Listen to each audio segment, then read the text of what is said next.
yeah, don't try too hard to get your energy back. That's the point, Kazri. Don't make it a mission to try and get something back.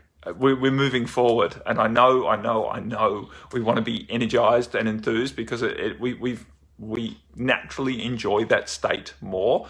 But in trying to get something, we kind of keep pushing it ahead of us.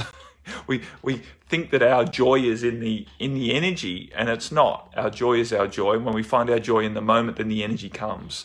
So I get it, because I'm much the same, and we get up in the morning with, wow, I'm really heavy, I've got things to do today, how can I feel more alive with this? And the truth is, you probably feel alive, just as alive in the density of it, but it's not the alive that we quote unquote want to feel, especially from an egoic perspective that judges ourselves quite harshly. We've been trained to believe that high vibe is much better than low vibe, that active and doing things and productivity is much more valuable than just being in a state that might be low vibe, but might be truly immersed in the godliness of the low vibration, right? Because God is in there, just as God is in the high vibration. God is not bipartisan on the vibration. So, hey, Sister Laura, the point is to recognize that it's all good, that it is truly all good, and to be in the allowance of that, which does not mean that we have to stay in a low vibe state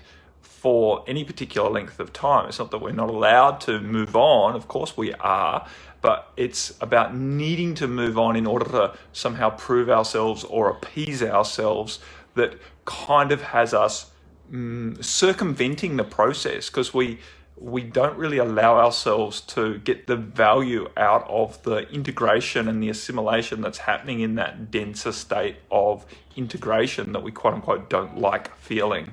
So, and again, I'm not saying we need to wallow in it, because it's not like that at all. The fact is, once we really just choose to accept that we're feeling as we're feeling, then it can shift a lot more quickly, because that acceptance kind of is like the key in the lock that allows things to keep moving.